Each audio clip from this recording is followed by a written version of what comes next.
breve Jesus voltará. Muito bom dia, um feliz sábado. Tanto a você que está aqui na casa de Deus, quanto a você que está nos assistindo ou nos assistirá através da internet. Todos nós estamos juntos aqui na Captain Brazilian. Essa é uma igreja adventista do sétimo dia, uma comunidade de amor e fé que anuncia a breve volta de Jesus. Antes de começar minha mensagem, eu não quero aqui de maneira nenhuma ser desrespeitoso com o momento, mas eu entendo que alguns chegaram e entraram aqui no nosso culto recentemente pelas demais atividades da igreja.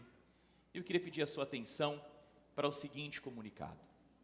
Eu peço a todos da nossa igreja, se você está aqui, está me assistindo e vive aqui na área, eu peço a todos que hoje às 6:30 da tarde estejam conosco no nosso culto, onde os nossos pequeninos dos aventureiros estarão sendo investidos. Queridos, nós temos mais de 30 aventureiros no nosso clube, amém? Segundo que a nossa diretora Marlene de Paula me disse, atualmente é o maior clube da nossa associação.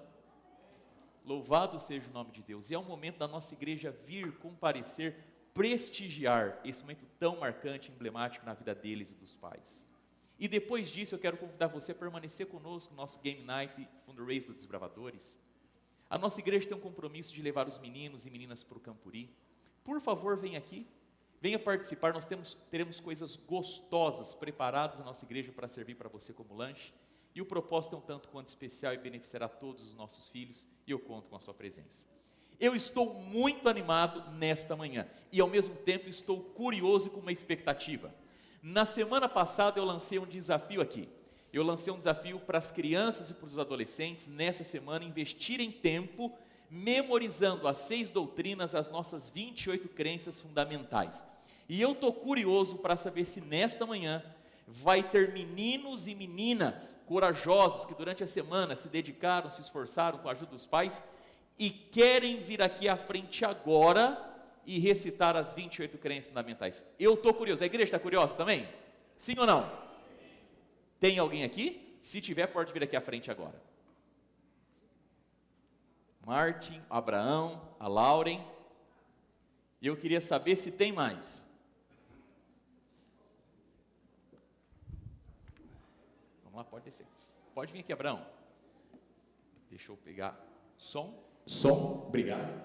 Vamos lá, igreja. Eu já quero tratar o seguinte. Só pelo fato deles estarem aqui, eles já merecem o prêmio. Merece ou não? Sim. Legal? Parabéns, Abraão. Parabéns, pastor César. Parabéns, Vanessa. Tenho certeza que ele contou com o apoio de vocês. Que Deus abençoe. Parabéns, Martin, parabéns, Lauren, parabéns, mamãe, que Deus abençoe. Eu vou começar aqui agora sendo cavaleiro pelo lado feminino, pode ser? Pelas moças aqui. Vamos lá, Lauren, que Deus te abençoe. A doutrina de Deus é Santas Escrituras, Trindade, Deus Pai, Filho e Espírito Santo. A doutrina do homem é criação e natureza humana. A doutrina da salvação é grande conflito, vida, morte e ressurreição de Cristo, unidade no... a experiência da salvação e crescimento em Cristo. A doutrina da igreja é igreja, remanescente e a sua missão, unidade no corpo de Cristo, batismo, santa ceia, dons e ministérios espirituais e dons de profecia. A doutrina da vida cristã é lei, sábado, mordomia, conduta cristã e matrimônio e família. A doutrina do evento sinais é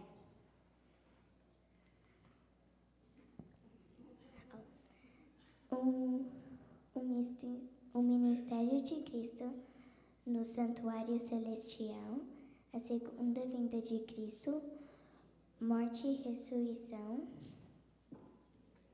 o milênio e o fim do pecado e a nova terra.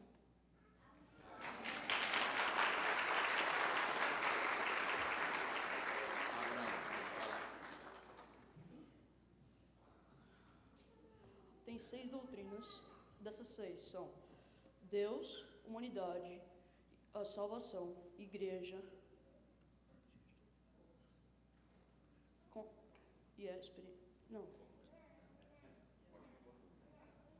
vida cristã, eventos finais,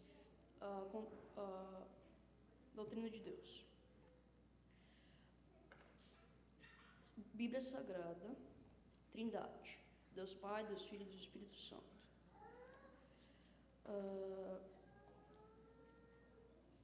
Humanidade são duas, e as duas são criação e natureza humana. Da salvação são são 4. As 4 são grande conflito, vida, morte e ressurreição de Jesus Cristo, experiência da salvação e crescimento em Cristo. Igreja. A igreja, depois vem remanescente em sua missão, unidade e corpo de Cristo, batismo, Santa Ceia, dons e ministérios espirituais e dons de profecia. Daí, conduta cristã, vem lei, sábado, mordomia e consulta cristã, matrimônio e família. Últimos eventos são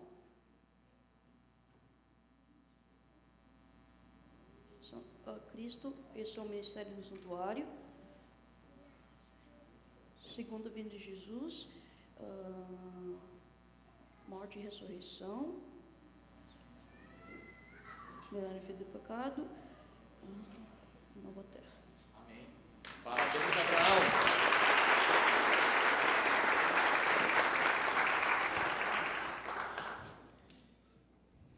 A doutrina de Deus é Santas Escrituras, Trindade, Deus Pai, Filho e Espírito Santo.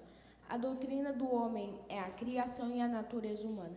A doutrina da salvação é o grande conflito, vida, morte e ressurreição de Cristo, experiência da salvação, crescimento em Cristo. A doutrina da igreja é a igreja remanescente à sua missão, unidade no corpo de Cristo, batismo, Santa Ceia, dons e ministérios espirituais e o dom de profecia. A doutrina da vida cristã é lei, sábado, mordomia, conduta cristã, matrimônio e família. A doutrina dos últimos eventos é ministério de Cristo no santuário celestial, segunda vinda de Cristo, morte e ressurreição, milênio e fim do pecado e nova terra. Parabéns.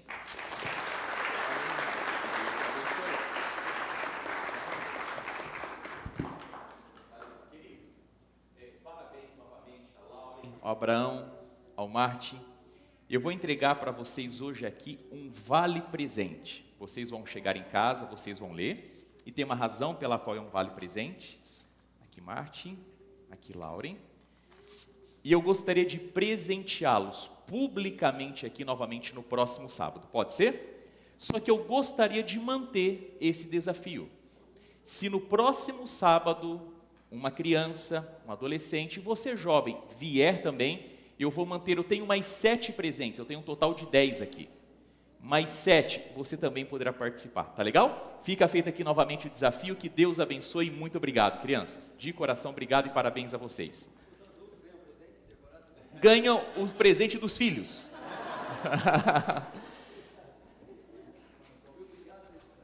Tá legal.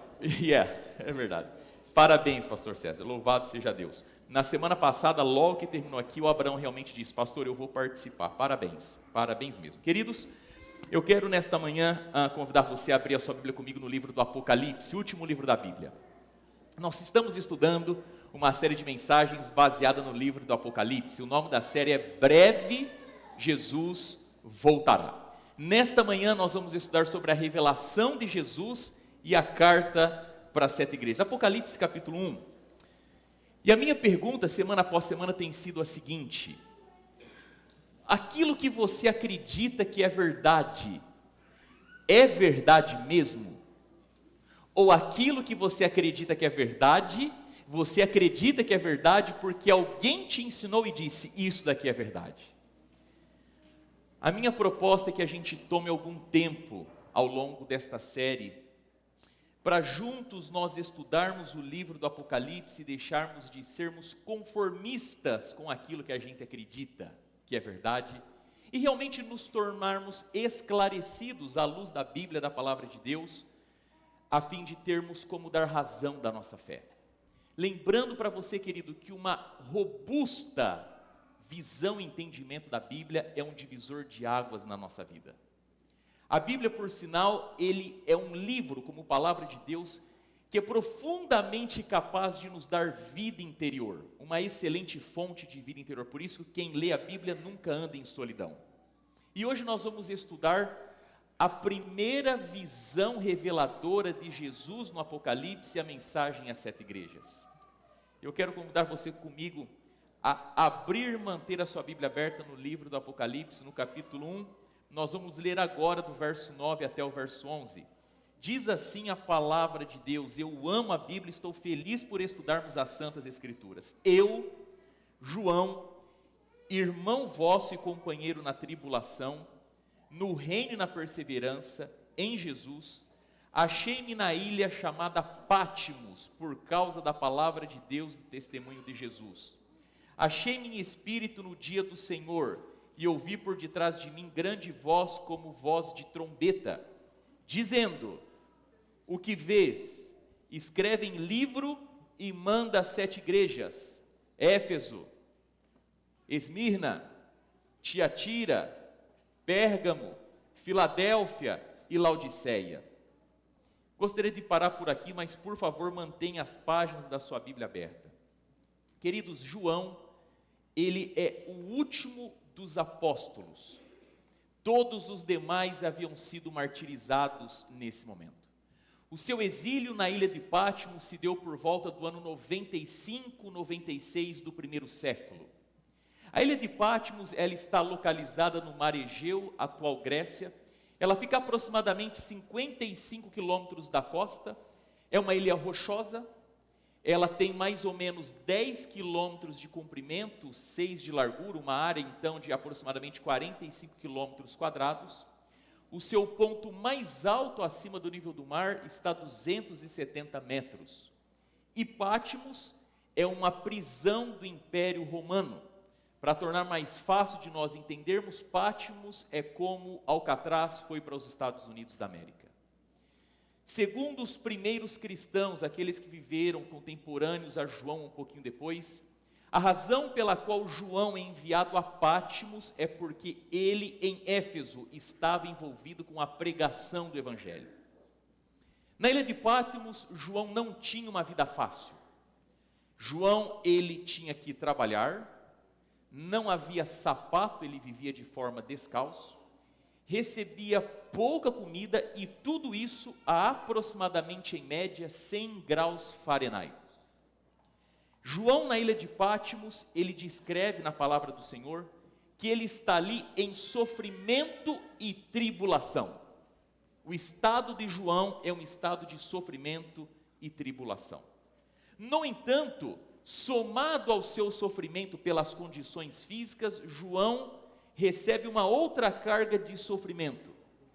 Ele recebe a mensagem de que as 7 igrejas que ele cuidava, essas igrejas na região de Éfeso, a 80 quilômetros da ilha, elas estavam num processo de apostasia. Enquanto João estava ali, as coisas estavam de alguma forma sob controle. Mas na ausência da sua liderança, muitas coisas começaram a acontecer e o mal sorrateiramente começou a se instalar. E um dos problemas é que na ausência de João, os falsos mestres chegaram na igreja e começaram a levantar alguns pontos de problema para com as igrejas e a situação delas. E um dos pontos que acontece aqui é a seguinte reflexão: escuta, Vocês estão aí seguindo João? Vocês dizem que João é o pastor, o líder espiritual de vocês? Mas João não está aqui. João foi para Pátimos. Foi enviado como prisioneiro para lá. Escuta, será que se João não fosse tão bom assim, ele não estaria aqui ainda? Começaram a questionar, escuta, mas se João realmente é filho de Deus, é o pastor da igreja, se ele realmente andou com Jesus, ele não deveria estar aqui? Por que ele foi enviado para lá?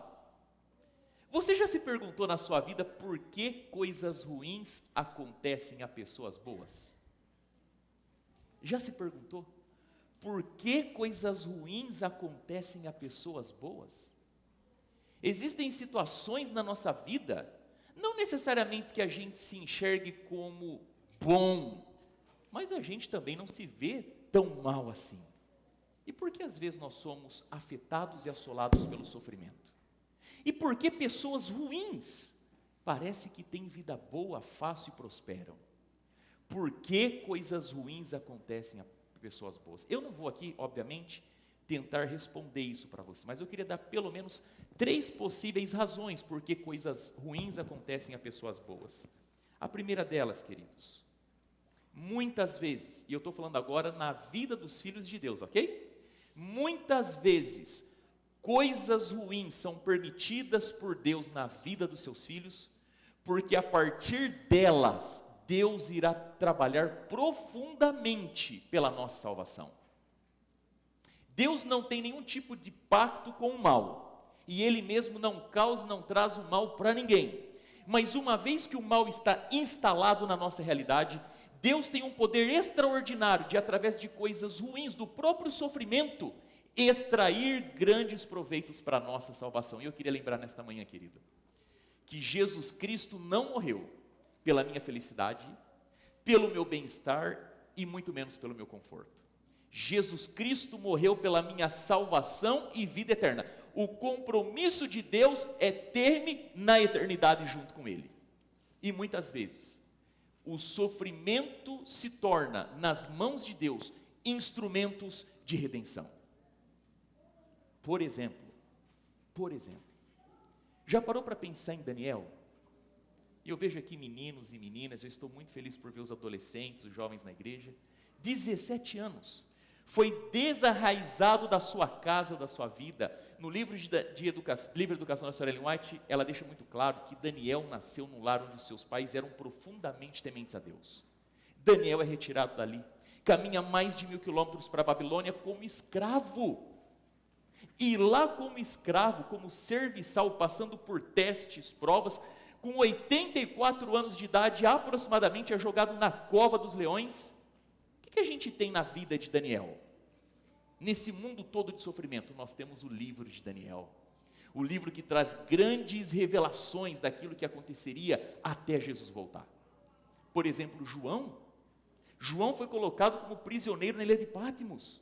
O que acontece lá com João? João vai ter revelação especial de Cristo Jesus e uma mensagem contundente sobre aquilo que aconteceria no fim dos tempos. Em outras palavras, queridos, Deus, através do caos do sofrimento, consegue trabalhar pela nossa salvação. Uma segunda possibilidade, às vezes o sofrimento, como instrumento, ele serve para trazermos honra, glória e exaltação ao nome de Deus. Às vezes é no sofrimento que nós vamos levantar, exaltar e glorificar o nome do Senhor, o nosso Deus. E olhe para mim e preste bastante atenção no que eu vou te dizer agora.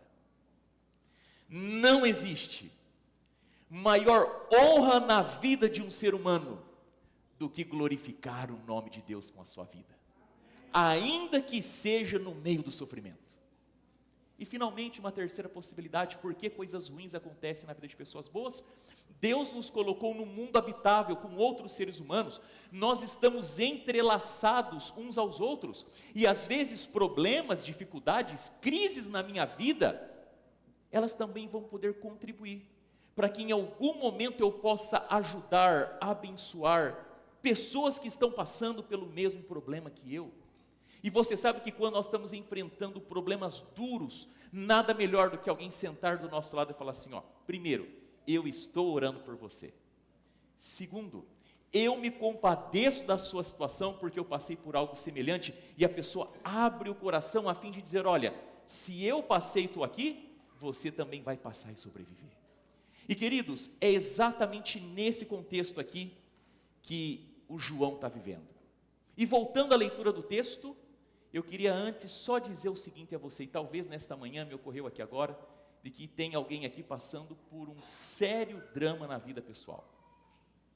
Esteja lutando com alguma coisa um tanto quanto difícil. E se nessa manhã você que está na internet ou você que está aqui está pensando em desistir da vida, escuta o que eu vou lhe dizer aqui agora. Para você que já se converteu ao Senhor, para você que é um convertido a Deus, para você que todos os dias consagra a sua vida diante do Senhor Jesus Cristo, que com a ajuda do Espírito Santo se esforça para viver de acordo assim, diz o Senhor, até quando tudo está dando errado, é porque tudo está dando certo. Na vida dos filhos de Deus, até mesmo aqueles momentos que existem que parece que o próprio Deus está contra nós, é bem aí que o Senhor está junto de nós. E quando não der para confiar mais, confia ainda mais. Naquele dia, queridos, debaixo desse sofrimento físico e agora espiritual, João ouve uma voz, e a voz diz assim, João, tudo que você vê, escreve. E você vai escrever uma carta e você vai enviar para essas 7 igrejas. Jesus vem para visitar João na sua tribulação, mas Jesus já dá um recado, João, além de visitá-lo, eu tenho uma mensagem específica para 7 igrejas, eu quero que você escreva e que você mande para elas. Eu quero convidar você a ler o que vem na sequência aqui agora, versículo 12 até o versículo 20. Diz assim a palavra de Deus, voltei-me para ver quem falava comigo, e voltado vi 7 candeeiros de ouro, e no meio dos candeeiros, um semelhante a filho do homem, com vestes talares e cingido à altura do peito, com uma cinta de ouro. A sua cabeça e cabelos eram brancos como a alva lã, como neve, os olhos como chama de fogo, os pés semelhantes ao bronze polido, como que refinado numa fornalha, a voz como voz de muitas águas. Tinha na mão direita 7 estrelas, da boca saía-lhe uma afiada espada de 2 gumes, o seu rosto brilhava como o sol na sua força. Quando vi, caí aos seus pés como morto, porém ele pôs a mão sobre mim e disse, não temas, eu sou o primeiro e o último, aquele que vive, estive morto, mas eis que estou vivo pelos séculos dos séculos, e tenho as chaves da morte e do inferno, glória a Deus. Escreve, pois, as coisas que viste, as que hão de ser e as que hão de acontecer. Quanto ao mistério das 7 estrelas que viste na minha mão direita, aos 7 candeeiros de ouro, as 7 estrelas são 7 anjos, são os anjos das 7 igrejas, e os 7 candeeiros são as 7 igrejas. Queridos, João ouve a voz, ele logo identifica a voz de Jesus. Lembrando que João andou 3 anos e meio com Cristo, e quando João vira-se para ver o Galileu, Jesus Cristo, de pele queimada pelo sol, com os seus pés cheios de pó por andar por todas aquelas estradas da Galileia, ele não encontra o Jesus Galileu, ele encontra Cristo Jesus glorificado. E João, inclusive, ele demonstra até certa dificuldade aqui, para expressar, para escrever e contar quem realmente ele vê. Se você ler o texto atentamente, você vai perceber que a palavra que mais se repete nesses versos é a palavra como. Como? Por quê? João está buscando símbolos, João está descrevendo em linguagem metafórica quem realmente ele está vendo. E queridos, João vê que Jesus está fazendo alguma coisa nessa visão, ele não está simplesmente parado, e a pergunta é, o que Jesus está fazendo nessa visão? Primeiro ponto, a Bíblia descreve as vestes de Jesus. Como Jesus está vestido? Ele está vestido com roupas ou com um manto sacerdotal. Grave isso. Jesus está vestido com um manto sacerdotal. E o que ele está fazendo? Vamos lá, vamos deixar a Bíblia responder. Apocalipse, capítulo 1, a gente vai ler o verso 12 e 13 novamente. Voltei-me para ver quem falava comigo, e voltado vi 7 candeeiros de ouro, e no meio dos candeeiros. Então, o texto está dizendo que quando João se vira para ver Jesus, ele vê Cristo Jesus glorificado, e Jesus está no meio de 7 candeeiros de ouro. Apocalipse capítulo 2, verso 1, leia comigo. O anjo da igreja em Éfeso escreve: estas coisas diz aquele que conserva na mão direita as 7 estrelas, e que anda no meio dos 7 candeeiros de ouro. Em outras palavras, João olha e ele vê Cristo Jesus vestido com manto sacerdotal. E Cristo Jesus está caminhando, andando no meio de 7 candeeiros. E qual que é a interpretação? O que está acontecendo aqui? No verso de número 20 de Apocalipse capítulo 1 diz assim: quanto ao mistério das 7 estrelas que viste na minha mão direita, e aos 7 candeeiros de ouro, as 7 estrelas são os anjos das 7 igrejas, e os 7 candeeiros são as 7 igrejas. Olhando a cena como um todo, Jesus Cristo está com manto sacerdotal, andando no meio de 7 candeeiros de ouro, e segundo a própria Bíblia, a mensagem é que esses candeeiros, eles representam as 7 igrejas. As 7 igrejas. E a minha pergunta para você aqui é: o que significa? Qual é a aplicação desse cenário, dessa cena onde Jesus está? Levíticos capítulo 26, volte um pouquinho comigo a sua Bíblia, no livro de Levíticos, no capítulo 26, Antigo Testamento. Eu disse a você em alguns sábados atrás que esse era o método que os nossos pioneiros usavam para estudar a Bíblia. Eles acreditavam que a Bíblia era sua própria intérprete. Entendiam que há uma grande conexão entre livros e testamentos. E dessa forma nós vamos ver em Levítico 26, verso 11 e 12, o que a palavra do Senhor está dizendo aqui. Diz assim o texto, Levítico 26, verso 11 e 12. Porei o meu tabernáculo no meio de vós, e a minha alma não vos aborrecerá. Andarei entre vós, e serei o vosso Deus, e vós serei o meu povo. Lá no Antigo Testamento, Deus chamou Moisés e falou: Moisés, eu tenho uma ordem, segundo o que eu te mostrar do santuário celestial, você vai fazer com as especificações que eu te der um santuário aqui na terra. E qual que é a finalidade do santuário terrestre? Era para que Deus estivesse no meio do seu povo, e andasse no meio do seu povo. Resumindo, através do santuário terrestre, Deus se faria presente na vida do seu povo, dizendo: vocês são o meu povo. E o povo olhar para o santuário e diria: e você, o Senhor, é o nosso Deus. E voltando para Apocalipse capítulo 1, nós estamos vendo aqui claramente o cumprimento dessa profecia. Jesus, nesse andar simbólico, está mostrando o seguinte: eu estou no meio do meu povo. Eu estou junto da minha congregação. Mas há aqui um sentido um pouco mais profundo no texto. Existe um livro, ele chama Mishnah. Ele vem do 1º século, ele vem do judaísmo, e ele trata de alguns códigos legais da postura, do jeito que as coisas deveriam acontecer, entre elas no templo de Jerusalém. E existe um capítulo nessa Mishnah que fala sobre como o sacerdote lotado no templo deveria proceder. E entre algumas atividades, o sacerdote ele tinha que diariamente cuidar para que as lâmpadas, os candeeiros dentro do tabernáculo estivessem a todo tempo aceso ou acesas.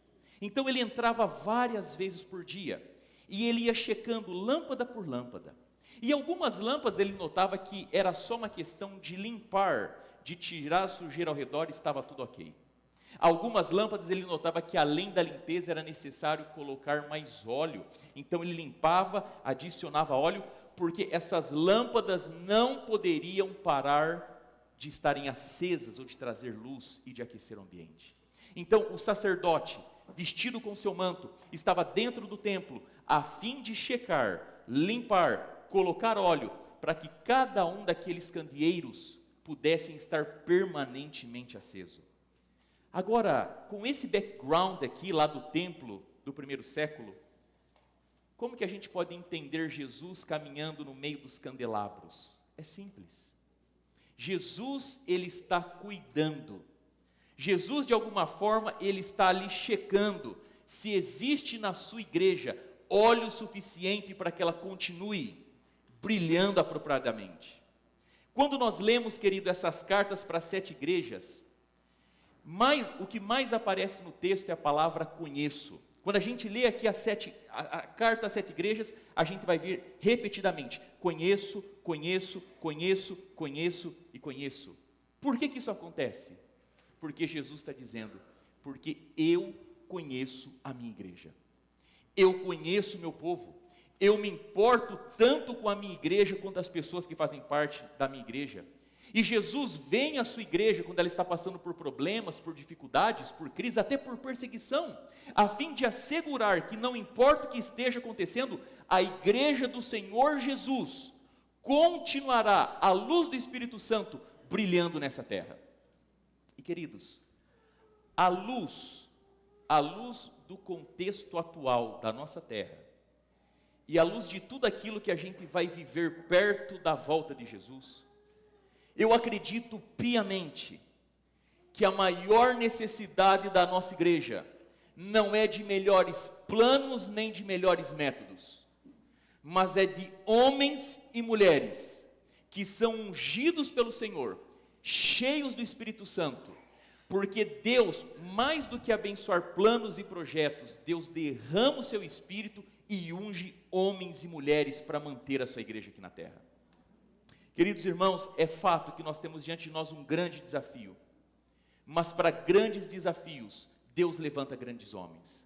Mas eu nunca vi grandes homens cheios do Espírito Santo, ungidos por Senhor, que não foram forjados num estudo exaustivo das Escrituras e que têm uma vida intensa de oração. Os grandes homens de Deus, eles vão sempre passar pelo estudo exaustivo das Escrituras e por uma vida intensa de oração para se transformarem em grandes homens do Senhor.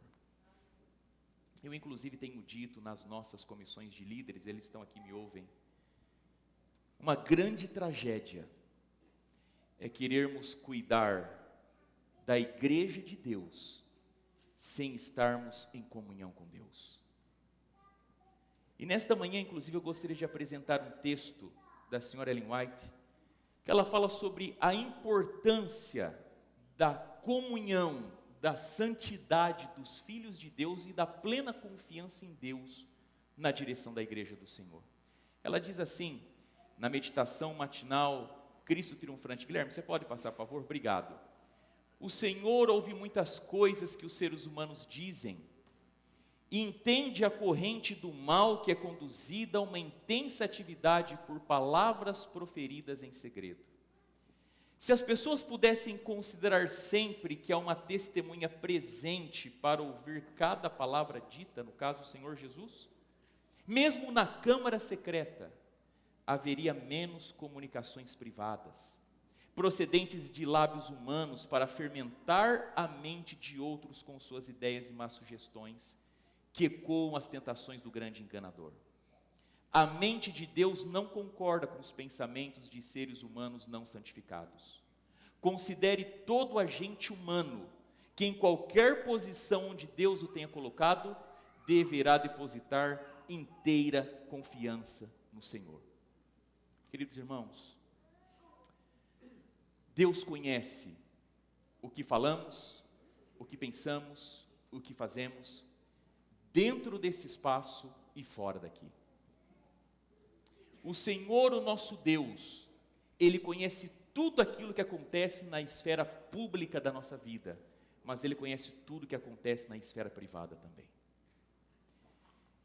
É verdade que a gente pode enganar muita gente por muito tempo, mas a gente não pode enganar todo mundo por todo tempo. A verdade sempre vem à tona, mas em se tratando de Deus, a gente não consegue enganá-lo nunca. Por isso que na casa de Deus, ou na igreja de Deus, nós primeiramente reconhecemos que é o Senhor Jesus quem cuida e mantém da sua igreja. É Ele que está checando constantemente, e caso Ele perceba que está faltando óleo, ou se tem sujeira, Ele vem para cuidar. E por isso nós, os seus servos, os nossos ajudadores, nós estamos aqui para agirmos, pensarmos e falarmos na mesma forma e no mesmo padrão que o Senhor Jesus Cristo, pois Ele é o Rei da nossa igreja, amém? Irmãos queridos, e essa visão que nós acabamos de ler, ela é muito importante porque nela Jesus diz que Ele tem uma mensagem para as 7 igrejas. Mas antes dele falar para as 7 igrejas, Ele se revela, Ele se apresenta. E Ele diz assim, eu conheço você, eu sei quem você é, eu cuido de você assim como eu cuido da minha igreja. E eu havia pedido para ter um quadro aqui na frente, tem como? Eu gostaria aqui rapidamente de desenhar alguma coisa. Sabe, irmãos, obrigado, Jefferson. Eu não sei se lá no céu a gente vai ter assim, ou quantas habilidades nós vamos ter. Mas se tem uma coisa que eu me encanto, é ver pessoas que sabem desenhar. E nesta manhã, vocês vão ver que eu não sei desenhar coisa nenhuma. Eu louvo a Deus pelas habilidades e competências que os nossos irmãos têm. Vejam só que coisa bonita aqui, esse quadro aqui na frente. Obrigado, Jefferson, perfeito. Nós vamos ler o verso, eu vou aqui colocar um pequeno desenho para tornar mais claro o meu ponto. Eu quero que você leia comigo novamente os versos 13 até o verso 17, diz assim: no meio dos candeeiros, um semelhante a filho do homem, com vestes talares, cingido à altura do peito, com uma cinta de ouro.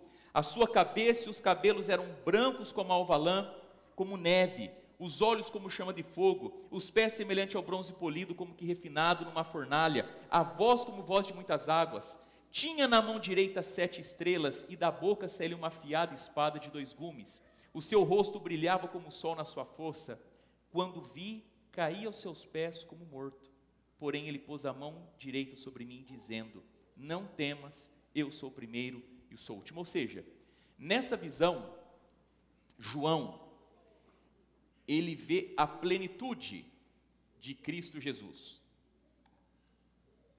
Ele vê Jesus desde os seus cabelos até os seus pés.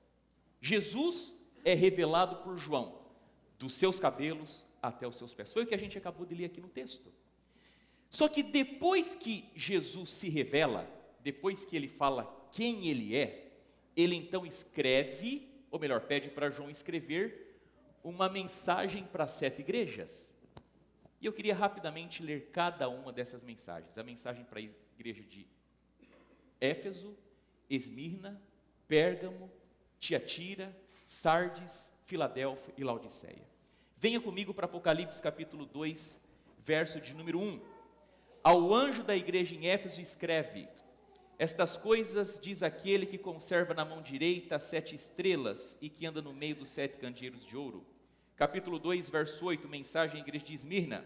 Ao anjo da igreja de Esmirna escreve: estas coisas diz o primeiro e o último, que estava morto e agora tornou a viver. Terceira igreja, igreja de Pérgamo, capítulo 2, verso 12. Ao anjo da igreja de Pérgamo escreve: estas coisas diz aquele que tem a espada afiada de 2 gumes. Capítulo 2, verso 18, quarta igreja de Tiatira. Ao anjo da igreja em Tiatira escreve: estas coisas diz o Filho de Deus, que tem os olhos como chama de fogo e os pés semelhantes ao bronze polido. Capítulo 3, verso 1, igreja de Sardes. Ao anjo da igreja de Sardes escreve: estas coisas diz aquele que tem os 7 Espíritos de Deus e as 7 estrelas. Conheço as tuas obras, que tens o nome e que vive e estás mortos. De que vive estás morto. Capítulo 3, verso 7. Ao anjo da igreja em Filadélfia escreve: estas coisas diz o santo, o verdadeiro, aquele que tem a chave de Davi, que abre e ninguém fechará, e que fecha e ninguém abrirá. Verso 14, última igreja. Ao anjo da igreja em Laodiceia escreve: estas coisas diz o Amém, a testemunha fiel e verdadeira e o princípio da criação. Nós lemos aqui a mensagem para as 7 igrejas. Queridos, essas mensagens aqui, embora a mensagem seja distinta entre si, existe uma estrutura, um padrão comum. Essas mensagens elas são divididas em 3 partes. Primeira parte, há uma introdução, no meio há um conselho e na parte última uma conclusão. Então, repetindo, há uma introdução, depois da introdução há um conselho, e depois do conselho há uma conclusão. Se a gente lê as cartas, a gente vê que ela na introdução começa dizendo: ao anjo da igreja de Éfeso, Esmina, Pérgamo e Tiatira, escreve. E aí Jesus então se apresenta. Depois no meio você tem um momento quando diz assim, conheço. E por Jesus conhecer, ele dá uma dica prática do que aquela igreja deveria fazer. E finalmente ele tem uma conclusão. E na conclusão ele está dizendo duas coisas. Primeiro, escute a voz do Espírito. Segundo, ao vencedor há uma promessa. No entanto, às vezes nós não notamos e percebemos, mas esta carta,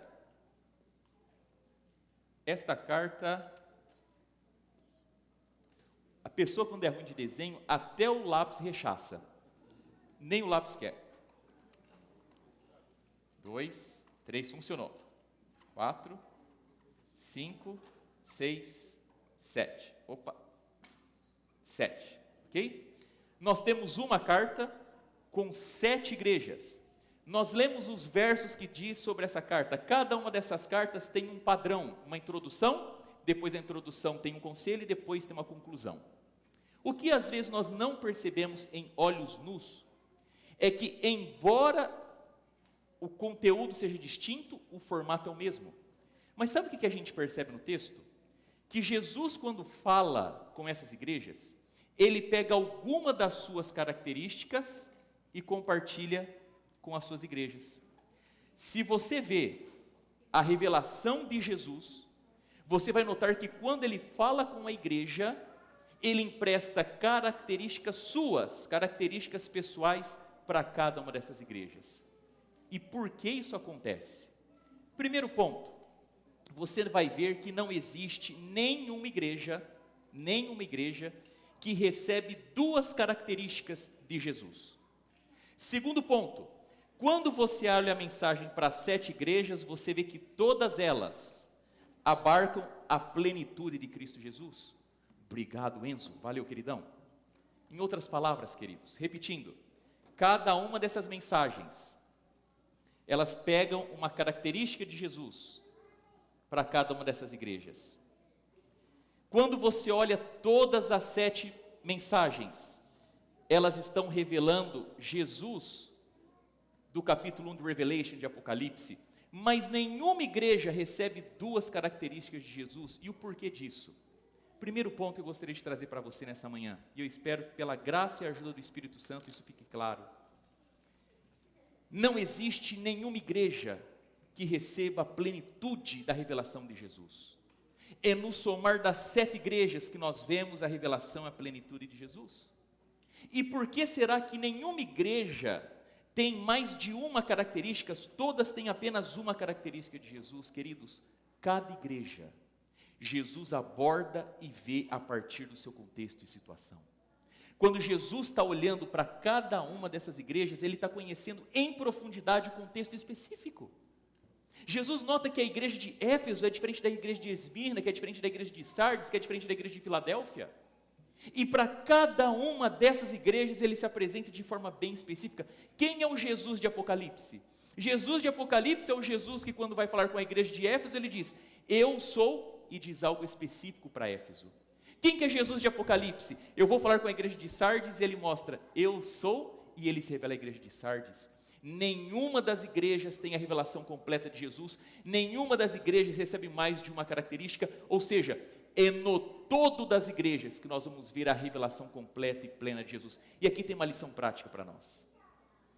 Deus conhece a cada um de nós a partir do contexto no qual nós estamos. A visão e a percepção de Jesus sobre a nossa vida tem que ver com o lugar a qual nós estamos, no momento em qual nós estamos. Queridos irmãos, eu espero que de alguma maneira, Jesus Cristo, ao passar os seus olhos pela nossa igreja, e ver que nós estamos dentro desse contexto e aqui, numa situação tanto quanto específica, que não é igual a nenhuma outra igreja, pois todos nós somos diferentes como indivíduos e como igreja, Jesus possa contar com aqueles que estão no lugar onde estão. A grande verdade é que na igreja do Senhor, Ele não quer nos enxergar apenas como membros da igreja, mas o anseio de Jesus é nos tornar discípulos seus. E um ponto importante, não existe discípulo que não esteja servindo ao seu Senhor. Mas existe algo aqui que me chama mais atenção ainda. Quando nós lemos a história de Apocalipse capítulo 1, nós percebemos que existe uma íntima relação, tanto na revelação de Jesus, quanto, queridos, nas características da igreja. Muito obrigado, Laura. E as outras crianças que tiverem lápis, pode trazer, tá bom? Se quiserem vir tudo agora, pode vir. Obrigado, filha querida, muito obrigado, tá? Só que tem um ponto aqui importante.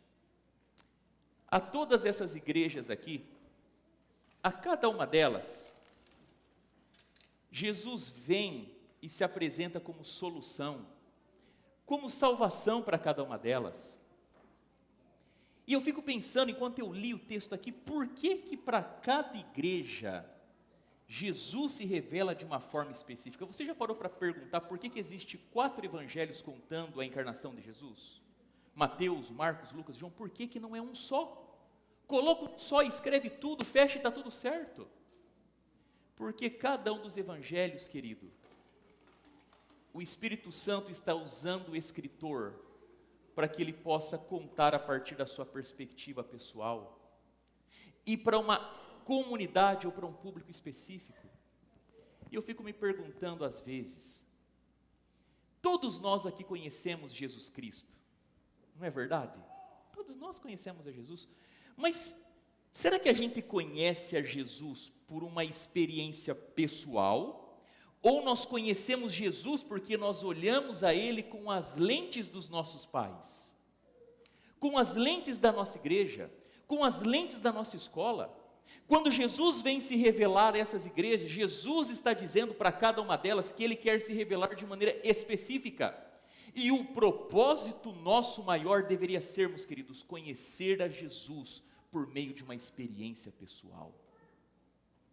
Só que, querido pai, querida mãe, e me queira bem no que eu vou te falar aqui agora, a gente pode tentar todos os métodos e formas para educar os nossos filhos, mas a educação dos nossos filhos só terá real efeito se ela for construída em cima de uma vida intensa de oração,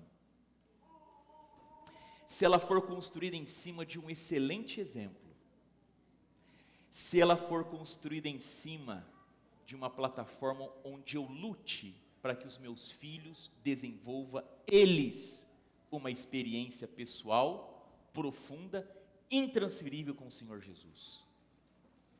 A grande verdade é que o melhor que nós podemos fazer para os nossos filhos, o maior sucesso na vida dos nossos filhos, vai vir no momento em que os nossos filhos nos reconhecerem como pilar de oração, olhar para nós e ver que na nossa vida há profunda comunhão com Deus, e acima de tudo, os nossos filhos perceberem que nós temos os nossos olhos na breve volta de Jesus e na eternidade. Mas eu gostaria de falar sobre um outro ponto aqui, que para nós às vezes não aparece de forma clara. Todos os textos que nós lemos, todas as igrejas, a carta para 7 igrejas, sempre vai terminar com uma promessa. Se você chegar na sua Bíblia, você pode ler, por exemplo, na igreja de Éfeso, diz que os de Éfeso não vão experimentar a segunda morte. Diz numa outra igreja que eles vão receber lá uma pedrinha branca, um maná escondido e um novo nome. Uma outra igreja diz que eles não vão, ou melhor, eles vão ser autoridade sobre as outras nações. Mas escute só, para a igreja número 1, para a igreja de Éfeso, existe uma promessa para o vencedor. Para a igreja de número 2, que é a igreja de Esmirna, existe 2 promessas para o vencedor. Para a igreja de número 3, que é a igreja de Pérgamo, existe 3 promessas. A igreja 4, ou seja, para cada igreja, de acordo com a sua ordem, existe a mesma quantidade de promessa. Só que quando chega na igreja de Laodiceia, que é a 7ª e última igreja, só tem uma promessa. Por que a igreja 1 tem uma promessa, a igreja 2, 2 promessas, a igreja 5, 5 promessas, mas por que a igreja 7 só tem uma promessa? Por que João quebra o padrão? Por que Jesus, para a última igreja, não dá 7 promessas, mas uma só? Antes de responder, eu quero convidar você a abrir a sua Bíblia comigo em Apocalipse, capítulo 3, verso 21. E eu quero que você veja comigo aqui qual que é a promessa. Qual que é a promessa aqui? Qual que é a promessa que tem para a igreja de Laodiceia? Diz assim, Apocalipse 3, verso 21. Ao vencedor, dar-lhe-ei sentar-se comigo no meu trono, assim como também eu venci e me sentei com meu Pai no seu trono. Qual que é a promessa para a igreja de Laodiceia? Que nós vamos nos sentar aonde? No trono, junto com o nosso Deus. Sabe por que só existe uma promessa para a igreja de Laodiceia? Porque quando nós nos assentarmos no trono do nosso Deus junto com Ele, todas as promessas que poderiam ter nos sido feitas irão se cumprir naquela promessa. Por que para a igreja de Laodiceia tem uma promessa só? Porque estarmos no céu, assentados no trono, nos basta. Não existe nada mais, nada melhor. O suficiente para a mais alta aspiração, expectativa e sonho do ser humano, a mais linda e profunda promessa que Deus poderia nos fazer, se cumpre tudo quando nós, enfim, estivermos no céu, assentados no trono junto com o nosso Senhor. Se para cada igreja havia necessidade de mais de uma promessa, para a igreja de Laodiceia, querido, uma única promessa é suficiente. Você vai se assentar comigo no trono, e quando você assentar aqui no trono, nenhuma outra promessa será mais necessária ou esperada, porque tudo vai se cumprir aqui. E qual é a implicação prática disso para os nossos dias aqui hoje? São 3. Esperança em tempos difíceis, priorização da coisa certa e preparo para a eternidade. Primeiro ponto, esperança em tempos difíceis. Queridos, a Bíblia diz assim para nós: para cada dia basta o seu próprio mal. Por quê? Porque não vai ter um dia sequer na sua vida que você não vai experimentar uma dose do mal. Embora, e eu já disse isso em contexto particular e público, o mal não é absoluto em si. Ele não é um agente que está desgovernado e descontrolado, pois o Senhor coloca limites e termos. Os 4 anjos do Apocalipse, nós vamos ver futuramente, eles impedem inclusive que o mundo se autodestrua. Se você nesta manhã está passando por um tempo difícil na sua vida, existem algumas promessas para você. A primeira delas, o Senhor não deixa chegar a você algo que você não possa suportar. Segundo, você tem a presença incondicional do Senhor junto contigo. E terceiro ponto, querido, nesses tempos difíceis, é que a gente consegue olhar com esperança e almejar e desejar uma nova vida, uma nova terra. E se existe nessa manhã alguém que está passando por um problema que tem solução, que Deus te ajude a caminhar por um caminho decente e reto de solução. Se você está lidando com um problema que não tem solução, não se esqueça, quando você se assentar no trono do Senhor, esse problema jamais voltará a atormentar a sua vida. Segundo ponto, priorização da coisa certa. Escuta o que eu vou dizer aqui agora a você. Não existe prioridades. Não existe prioridades. Não existe prioridades. Existe prioridade. Prioridades é igual falar água seca. É uma negação da principal característica. Prioridades é um termo que em si mesmo se anula, porque prioridade é ordem de primeiro, de tempo, ordem e dignidade. Prioridade tem que ver com tempo, ordem e dignidade. Por isso, quando nós pensamos na vida, nós deveríamos colocar e priorizar a coisa certa, e a coisa certa na nossa vida é a breve volta de Jesus, querido. A prioridade da nossa vida deveria ser uma só: o preparo real e genuíno para a volta de Jesus. E aqui eu já emendo para o terceiro e último ponto: nos prepararmos para a volta de Jesus. Um adventista do sétimo dia, um cristão como eu e você, que não vive diariamente à luz do preparo da volta de Jesus, ele em si é uma negação da sua fé. Porque a fé cristã adventista do sétimo dia, ela está fundamentada em uma premissa: breve, Jesus voltará. Pastor, mas tem um negócio aí. Paulo acreditou que Jesus ia voltar. Jesus não voltou. Os pais da igreja, quando forte perseguição, Jesus não voltou. E Jesus não voltou para os reformadores, não voltou para os pioneiros, e quem sabe Jesus ainda vai demorar 200, 300, 400 anos, é verdade, eu também não sei quando ele vai voltar.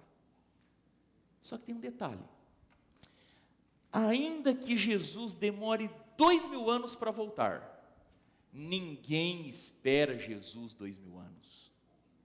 Você só espera Jesus no tempo da sua vida.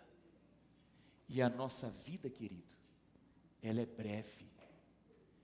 Com 15 anos, eu pensava em qual tênis eu ia ganhar de Natal. E hoje, com 37 anos, eu estou pensando o que eu vou fazer para me manter na minha aposentadoria. A vida passa. É um sopro. Uma hora, a gente é criança, cheio de brinquedos em volta. Outra hora, nós somos adultos, e de certa forma, todos os adultos são crianças maiores, com brinquedos maiores e feridas mais profundas. A vida passa num sopro.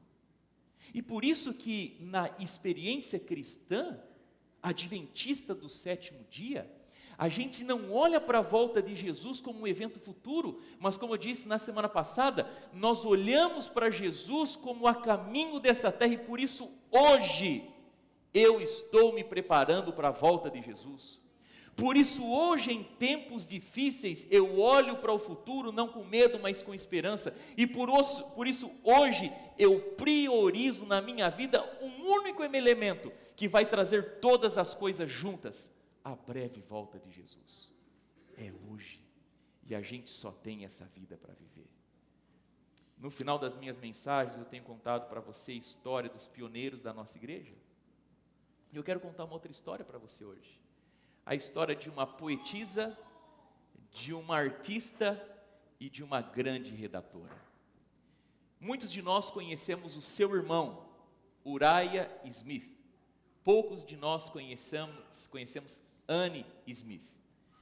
Ela foi uma pessoa um tanto quanto importante no desenvolvimento da fé cristã adventista do sétimo dia. Aos 10 anos de idade, junto com a sua mãe, a senhora Rebeca, o seu irmão Uriah, eles decidiram se batizar na igreja batista. Aceitaram Jesus como Senhor e Salvador, mas passado alguns anos, ela ouviu junto com a sua mãe e o seu irmão a mensagem do advento, e decidiram pela mensagem do advento. Mas depois de 22 de outubro de 1844, que se tornou um dia normal, pois nada aconteceu, ela e o seu irmão decidiram se preocupar com o que fazer para viver nessa vida e construírem a sua história nessa terra. E os dois decidiram pelos estudos, foram estudar, cada um no seu curso, cada um no seu caminho. A Annie, ela no período de mais ou menos 5 anos estudando, enquanto estudava, lecionou em 7 escolas diferentes. Mas no último ano dos seus estudos, alguma coisa acometeu a sua vida. Ela era uma artista, pintava quadros, e ela gastou uma boa quantidade de tempo em cima de um monte, que mesmo a 5 quilômetros de Boston, permitia com que se visse algumas paisagens da cidade. Alguns acreditam que devido a ela ter forçado muito a sua vista no topo daquele monte, pintando, ela teve um problema sério na visão, a tal ponto de ela ficar 8 meses em cama, sem enxergar absolutamente nada. No último ano de faculdade, ela e o seu irmão Uriah, ambos receberam uma excelente proposta de trabalho, que além de pagar alguns milhares de dólares, daria a eles ainda hospedagem e alimentação. E a mãe estava um tanto quanto preocupada. A senhora Rebeca olhava para os filhos e via um total desinteresse pelas coisas de Deus. Mas ela mesma, mesmo depois do desapontamento, nunca deixou a crença na breve volta de Jesus. E ela orava por esses filhos. E um dia o capitão José Bates veio até perto da cidade dela para uma série de evangelismo. Naquele momento, o sábado estava se levantando dentro do movimento daqueles que aguardavam a volta de Jesus. E ela foi falar com o capitão Bates e contou um pouquinho da história dos seus filhos. E ele teve a seguinte ideia: vamos fazer o seguinte? Escreva uma carta para ela, mãe, com todo carinho, chamando ela para assistir às conferências que eu farei aqui. O colégio dela, Charlestown, era pertinho. E a mãe escreveu uma carta com doçura, amor, falando: filha, vem assistir às conferências. E a filha, por não querer desagradar a mãe, decidiu assistir. Na noite anterior do começo da série de conferências, Anne teve um sonho. Ela sonhou que ela chegou num lugar, esse lugar estava cheio de gente, e só tinha uma cadeira, como se fosse uma cadeira para ela assistir às conferências. E lá na frente ela viu um homem alto, simpático, elegante, apontando para um quadro e dizendo: até 2.300 tardes e manhãs o santuário será purificado. Acordou, passou aquele dia, saiu com antecedência dos seus aposentos e foi assistir à conferência. No meio do caminho, ela se perdeu, o que lhe causou um certo atraso. O detalhe é que quando ela chega, existe um lugar cheio de gente, existe uma cadeira à beira da porta e um homem lá da frente apontando para um quadro. E até 2.300 tardes e manhãs o santuário será purificado. Só que o que ela não sabia é que o capitão Bates, na noite anterior, teve um sonho. Ele sonhou que ele estava apontando para um quadro, dizendo: até 2.300 tardes e manhãs o santuário purificado. E naquele salão cheio de gente, com uma cadeira única lá atrás, entraria uma pessoa, uma mulher simpática, para assistir a essa reunião. E no final, quando ela decide procurar por ele, ele também, pelo mesmo sonho, decide procurar por elas. E ambos, ao conversarem, descobrem que Deus falou com os dois. Durante 3 semanas, ela continuou recebendo estudos bíblicos do capitão Bates e decidiu reconsagrar a sua vida à mensagem da volta de Jesus, com alguns complementos, entre eles o sábado. Ela era uma artista, uma redatora e uma poeta. Escreveu uma linda poesia e enviou para Tiago White. Tiago White, quando recebeu a poesia e leu, falou assim: essa menina não pode ficar trabalhando aí pelo mundo aí fora. E a nossa igreja estava crescendo cada vez mais no ministério de publicação, e ele fez uma oferta: vem trabalhar na nossa publicadora. E ela orou e decidiu servir ao Senhor integralmente, ter a sua vida voltada ao trabalho na publicadora. Quando ela chegou lá, o Tiago White teve que dar algumas explicações. A primeira delas: olha, ela tem um sério problema visual, a gente vai ter que ter uma certa paciência para lidar com ela. Mas eles decidiram naquele dia fazer um culto e pedir a bênção de Deus sobre ela. E aquele culto, que era para pedir a bênção sobre ela, terminou como um culto de louvor e adoração a Deus, pois ali na oração Deus a curou. E ela passou a enxergar, como não enxergava há anos. E queridos, essa mulher teve um papel muito importante no desenvolvimento da missão da nossa igreja, porque além de ser uma redatora, na ausência de Tiago e Ellen White, que eram os editores, ela que se colocava como editora, substituindo os líderes pioneiros fundadores da nossa igreja. Mas no ano de 1853, o Tiago White recebeu 2 dos seus irmãos ali, na publicadora, Natanael e Ana. Ambos chegaram com tuberculose. Passado algum tempo, Natanael morreu. Em 1854, a Ana também morreu. E infelizmente, N também contraiu a tuberculose. Ficou terrivelmente mal. Teve que abandonar o trabalho e voltou para a casa da sua mãe, a senhora Rebeca. E ela passou os últimos dias lutando desesperadamente para não morrer. A história diz que ela lutou com tudo que ela podia para não morrer. E sabe por quê? Ela queria terminar o seu último livro de poesias. E para completar o seu último livro de poesias, ela precisava de terminar a última poesia. E essa última poesia, queridos, o título do poema era Lar aqui e lar no céu. Lar aqui e lar no céu. Porque ela tinha na sua vida que a mensagem que tinha transformado radicalmente a sua existência era a mensagem da volta de Jesus. Inclusive, a sua mãe registra que antes de morrer, e ela morreu alegre, ela disse: glórias a Deus, o céu está aberto, despertarei na primeira ressurreição.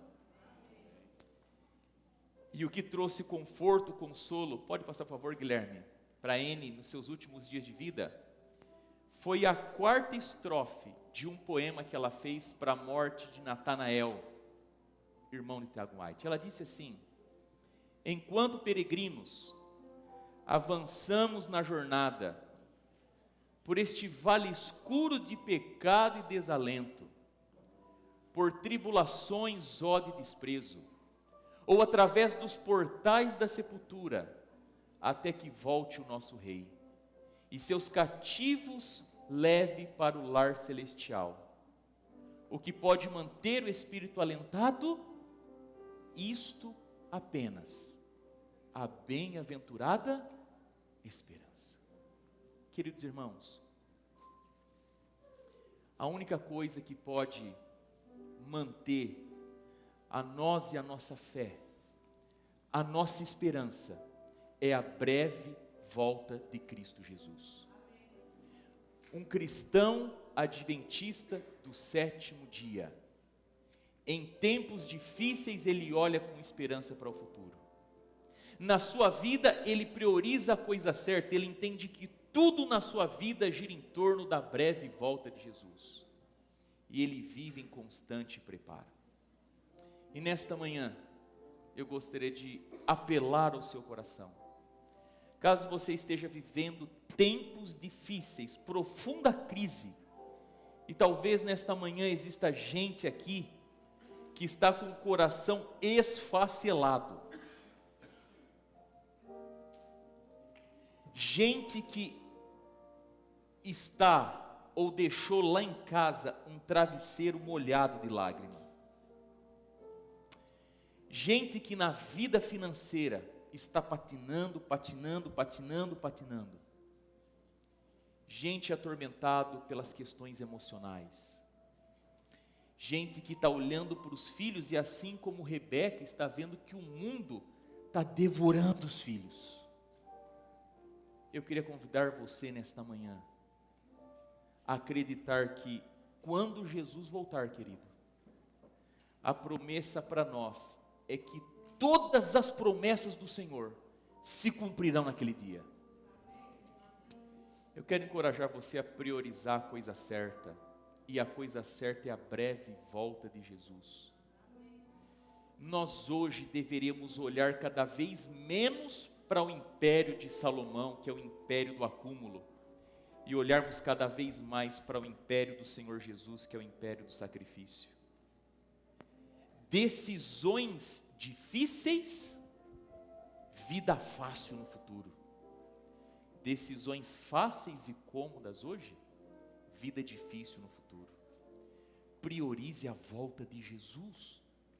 Viva cada dia como se Jesus voltasse nesse dia. Eduque os seus filhos com os joelhos no chão, um bom exemplo de caráter, mas acima de tudo, colocando no coração dos seus filhos que Jesus vai voltar e a vida real é aquela que acontece lá no céu. Deus nos chama para irmos além do tempo e do espaço e acreditarmos que a realidade, ela está acima daquilo que os nossos olhos podem ver. Cristão não vive por certeza, mas por confiança. Não vive por aquilo que vê, mas por aquilo que espera. E eu tenho certeza, queridos, que quando chegar o dia que Jesus te colocar no trono dele, você com certeza vai dizer: valeu a pena. Lembrando a você que o verdadeiro discípulo não é discípulo até o desapontamento, é discípulo até a morte. E eu gostaria de chamar você a renovar o seu compromisso de preparo e dizer ao Senhor Jesus: Deus, me ajuda a não me iludir, a não me entregar e sucumbir acreditando que essa vida é esse trabalho para pagar conta, guardar dinheiro. Sabe, que tal você crescer, estudar, conseguir um bom trabalho, que te coloque milhares de dólares no bolso, você casar com um bom homem, com uma boa mulher, crescer e criar os teus filhos, educá-los, estudar os teus filhos, levá-los a encontrar um bom emprego, ver os seus filhos, eles agora comprando as suas próprias casas, os seus carros, e vendo agora você, os seus netinhos vindo no mundo e sendo criados melhor do que você foi criado, melhor do que você criou seus filhos, e os anos vão se passando e daqui a pouco você na sua mais alta velhice, um dia de repente, deitado, adormecido, você suspira pela última vez, e o teu próximo abrir de olhos vai ser quando Jesus voltar. Amém? Não? Deus não está te chamando para isso. Não é essa vida que Deus te chamou, querido. O Senhor Jesus está chamando a gente a estar preparado hoje e organizarmos toda a nossa vida em cima da volta de Jesus como se fosse hoje, e nos lançarmos nesse mundo para que essa mensagem da volta de Jesus, mais do que dominar a minha família, domine o meu trabalho, as minhas finanças, as minhas conversas, domine as minhas relações pessoais, e se for necessário arriscar o que eu tenho, o que eu sou para a pregação do Evangelho, que assim seja. Deus está nos chamando para renovarmos na nossa vida um pacto, um compromisso, um propósito de fazer com que a volta de Jesus e tudo que ela implica na nossa vida seja a nossa maior realidade. O fruto de tudo que você vai viver aqui, Deus está reservando para você quando Ele voltar. Eu quero convidar os irmãos a se colocarem em pé nesta manhã. Eu vou chamar o mesmo grupo que cantou para nós aqui, por gentileza, a música Filho Vai, Chegou a Hora, os homens, as mulheres que cantaram, por gentileza, peço ao Guilherme que coloque, para nós realmente cantarmos, e de coração, porque eu aguardo, querido, o dia que Jesus ouvir do Pai: Filho, vai, chegou a hora. E nesse dia, meus amados irmãos, aqueles que foram fiéis ao Senhor Jesus, verão de fato que a melhor coisa que receberam e que fizeram foi colocar toda a sua vida na bendita esperança da volta do Senhor Jesus. Quero convidar a todos a cantarmos juntos, como nosso último hino, e no final, Filho vai, chegou a hora.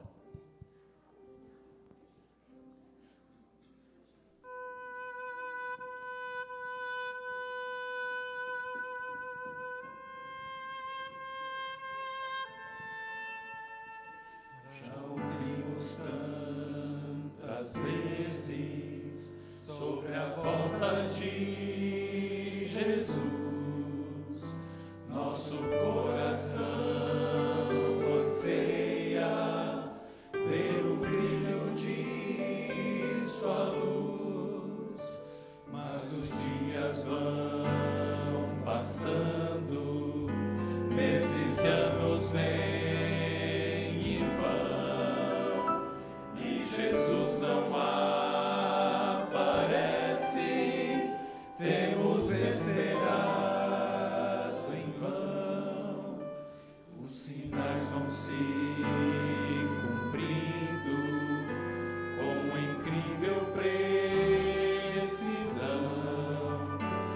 nossa fé está segura na divina inspiração.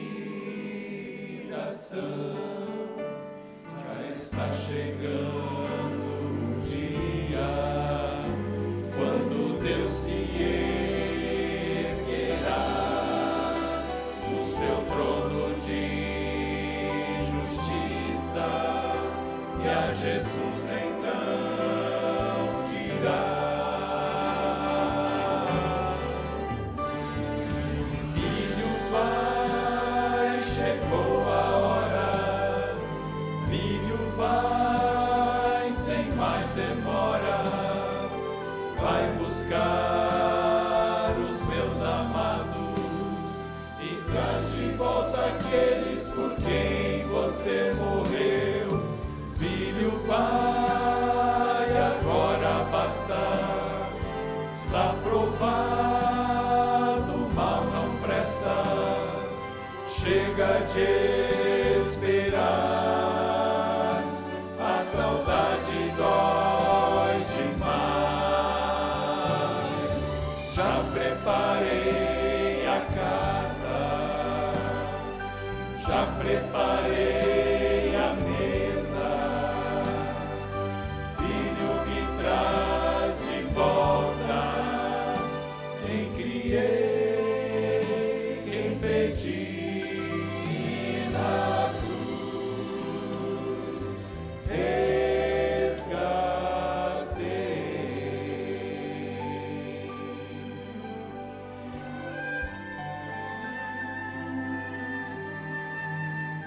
Se você já foi tentado a descrer ou desistir, isso é obra do engano pra fazer você cair.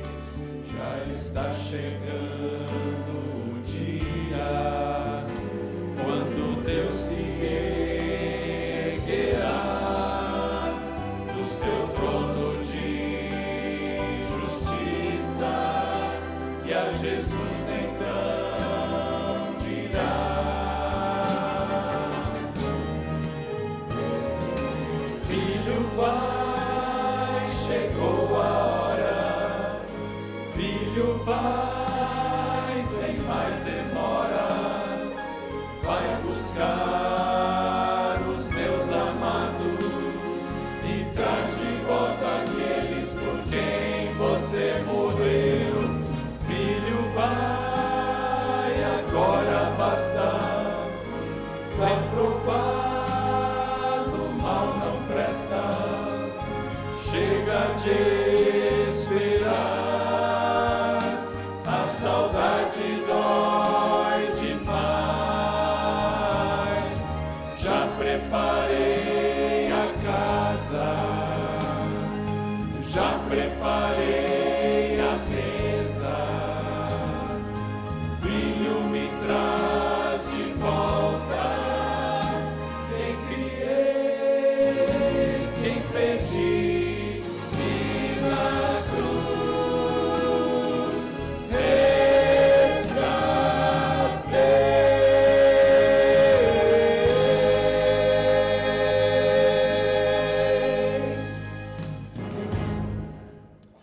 Ora vem, Senhor Jesus, e que nesse dia nenhum de nós, nem dos nossos amados, venhamos a faltar.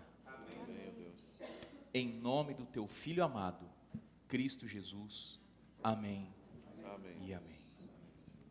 Que Deus te abençoe. Um bom e feliz sábado para você. Nós nos vemos logo mais. Eu vou estar saindo com os meus filhos pelo corredor. Vou estar ali à porta me despedindo de você. Que a bênção de Deus esteja contigo.